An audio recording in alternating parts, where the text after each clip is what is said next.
Leo tunakutana hapa maalum kwa ajili ya kukumbuka aliyekuwa kiongozi wa taifa hili, aliyekuwa rais wa Jamhuri ya Muungano wa Tanzania awamu ya 5,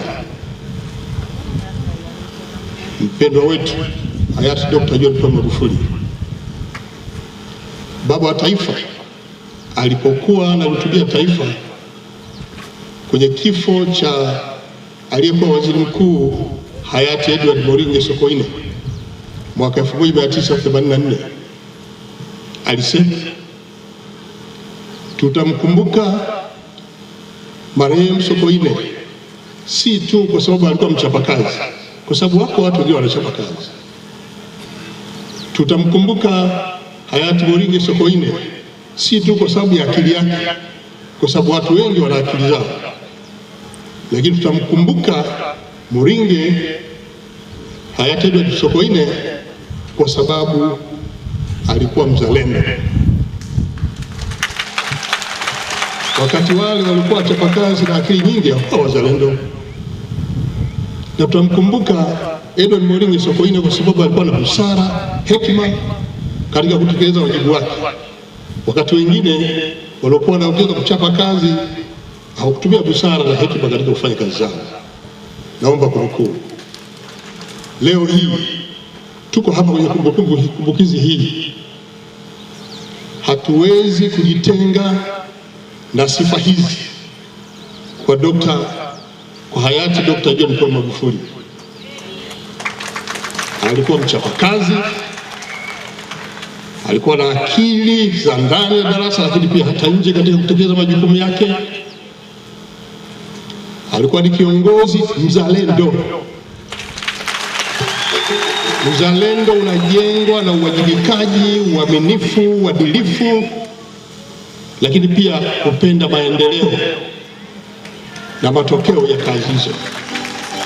Huu ndio uzalendo. Hayati yeye alikuwa ni mtu mkweli, lakini pia alikuwa hana mzaha katika mambo yake na ni mkali. Alikemea maovu, wezi wala rushwa, wabadhirifu wa mali za umma, na yule ambaye hakufuata misingi hii aliachana naye. Huu ndio ulikuwa utaratibu wake.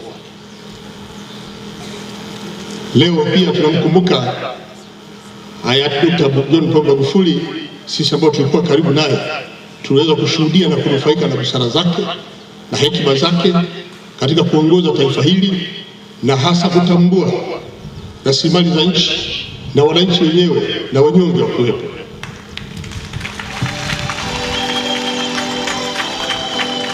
Marehemu hayati Dr. John Pombe Magufuli alikuwa mwalimu pia. Sisi ambao tumekaa jirani na yeye kwa kipindi kirefu toka anaanza jukumu lake mpaka anatangulia mbele za haki, tulijifunza mengi.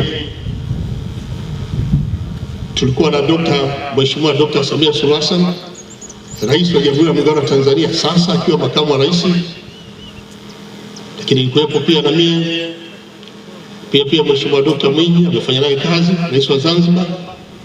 Tulijifunza mengi kutoka kwake katika kipindi chake, na hii ndio imepelekea mpaka alipotangulia mbele za haki na Mheshimiwa Dr. Samia Suluhu Hassan kuingia madarakani, kutokana na elimu aliyoipata na kutambua malengo aliyokuwa ameyaweka, imemsaidia na imemwezesha Mheshimiwa Dr. Samia Suluhu Hassan kutekeleza miradi yote ya kimkakati iliyoachwa na marehemu. Baba Askofu alipokuja hapa ameeleza vizuri ile miradi ambayo iliachwa, na ile yote tunaendelea kuitumia sasa ni kwa sababu Mheshimiwa Dr. Samia Suluhu Hassan ameitekeleza na anaendelea kutekeleza. Hii ni manufaa ya ualimu ambao ametuachia hayati Dr. John Pombe Magufuli.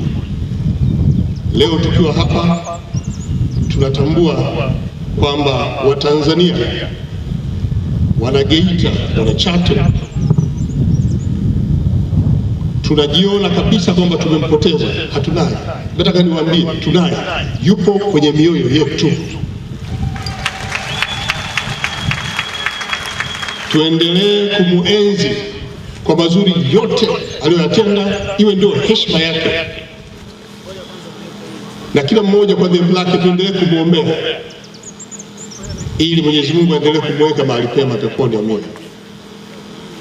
Baba yetu Mheshimiwa, mama yetu Mama Janet Magufuli, watoto, ndugu na jamaa, tunaendelea kuhakikisha kwamba tuko pamoja na tuendelea kuwa pamoja. Na baada ya haya nawashukuru sana, asante sana kwa kunisikiliza.